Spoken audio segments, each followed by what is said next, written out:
Why, hello there YouTube and welcome to a random review. I am Random Ross and today I am reviewing Black Panther Wakanda Forever.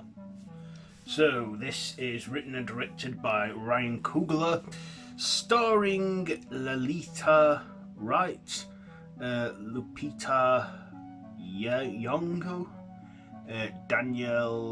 Dania Giri or something, Winston Duke, Florence Kasuba, Dominique Thorne,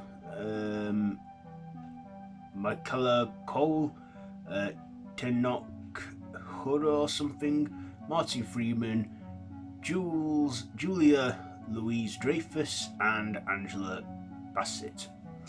So this is the 30th installment in the MCU, and basically this follows the death of King T'Challa, the Black Panther, who dies from a disease which could have been curable if they'd had the heart-shaped herb, which were destroyed by Killmonger in the previous film, and he succumbs to that illness and dies. So then Wakanda is left without a Black Panther, and basically other nations want this vibranium that Wakanda has, this technology, and they even manage to mine some from the ocean, but then they find that there's a whole other kingdom beneath the surface, Atlantic people, all led by Namor, who is a mutant. And of course, if you know Namor from the comics, he's that, Marvel's answer to Aquaman with wings on his ankles, like Hermes. He makes his MCU debut in this, and of course they need to try and resolve this matter. And Shuri, the princess of Wakanda, the sister of T'Challa, she recruits another one, Riri Williams, who has great knowledge and went to Stark Tech and everything, and even builds her own iron suit and becomes Ironheart. And with the help of Shuri and Wakandan technology, she manages to, go beyond, escalate her technical skills and become Ironheart. And, Shuri then manages to take it on herself to recreate the heart-shaped herb, and she herself becomes the new Black Panther. I'm sure there's no spoilers there because you see it in the trailer and it's obvious she was going to become the Black Panther. It would only make sense as she gets her own comic book series anyway. So that's all from the plot, I'll tell you. So what did I like about this film? Well, I like that we got a sequel. I like that this film was dedicated to Chadwick Boseman because, as you know, he sadly and unexpectedly passed away from cancer in 2020, which he kept private. And of course, with that happening, they had to completely rewrite the script because they had more plans for him to reprise his role as T'Challa, and obviously he couldn't. And so they, just had to rewrite around it and stuff. So you can tell that this film is heavily affected by his passing. But then again, it couldn't help what happened. It was tragic, I know, and sad. But this film was, heavily dedicated to him. When they did the whole Marvel Studios logo introduction, they showed, all of Chadwick Boseman's, Black Panther clips and everything we see throughout his time in the MCU. So I like that this film was a tribute to him as well, and it was dedicated to him even before the credits roll. Oh, and yeah, there is a mid-credits scene, but there is no post-credits scene. Okay, so so you don't have to sit around throughout the whole credits, but do stick around for the mid-credits. I won't tell you what happens, but do check it out. I also like that this had a lot of heavy visuals and that and CGI and stuff, because it just does now. That's what we get out of these films, CGI and what have you. So that's what we got from this one. I also, enjoyed our leads in this, including Shiri and also Michonne. I can't remember her character's name now, but I just know her as Michonne from The Walking Dead. You can tell that she's been working on this more than The Walking Dead because of her absence in that show. But I like it. It was definitely women-led this time, and I think Lolita, what her name's just slipped my mind now. She was great as Shiri and becoming the new Black Panther, and I like the scene when she finally embraces that and takes it on as Wakanda's new protector. I also like Namor. He was a good character too. I liked the visuals on him with the wings on his ankles and his ability to fly with them.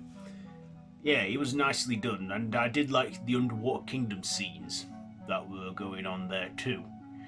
I also like Riri Williams' character, Ironheart.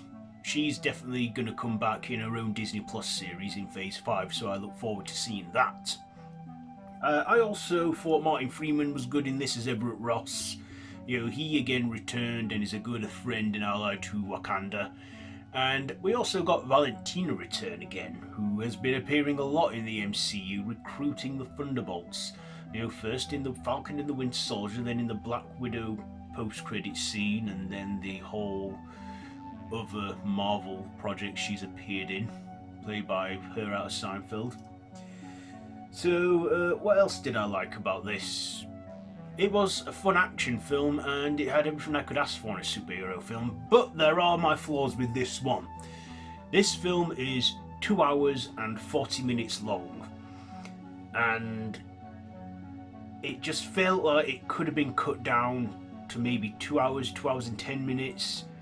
I do feel that this film went on a lot longer than it needed to, and it was quite the length of time, but if I watch this again a second time, I might feel the slow pace. In fact, I kind of did feel a slow pace. I'm thinking this is too slow a start. She's not even become the Black Panther yet, and she don't become the Black Panther until maybe the last hour of the film, and that's that was one from the pacing. But we got some good action sequences in between each of the pacing scenes. But yeah, Black Panther Wakanda Forever, is it a good one?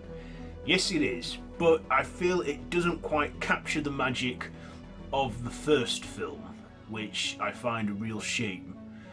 But it is an enjoyable film. It is fun, and it is also at the same time emotional and sad, because of Chadwick Boseman's passing and the character's passing. I think Marvel Studios made the right call by not recasting Chadwick Boseman, Black Panther. They made a good call by doing that, because I don't think anyone else could have played him. And like I say, we do get a moving tribute to the guy, and it's pretty powerful in scenes. But Black Panther Wakanda Forever, I'd say it's a good conclusion for Phase 4, film-wise anyway. This is the last film of Phase 4. I mean, we do have one more Guardians of the Galaxy special, Christmas special, before we close things up there, so I look forward to that.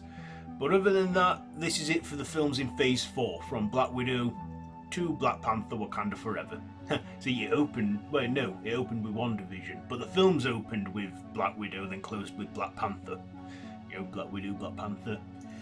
Anyway, enough chinwagging about the film now. Let's just get to the final part, the ratings. So I am going to give Black Panther Wakanda Forever, like I said, it did go on a little longer than I felt like it needed to, but all in all, still a good enough film. I'll give it 4 out of 5. 4 out of 5 for Black Panther Wakanda Forever.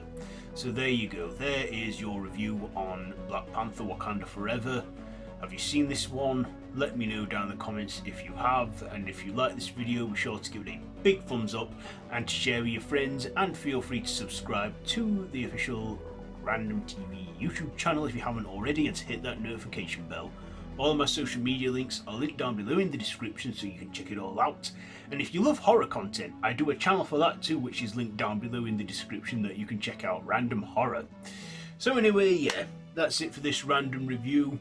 So, I've been Random Ross, and until next time, I bid you all a goodbye friends, goodbye. And Wakanda forever!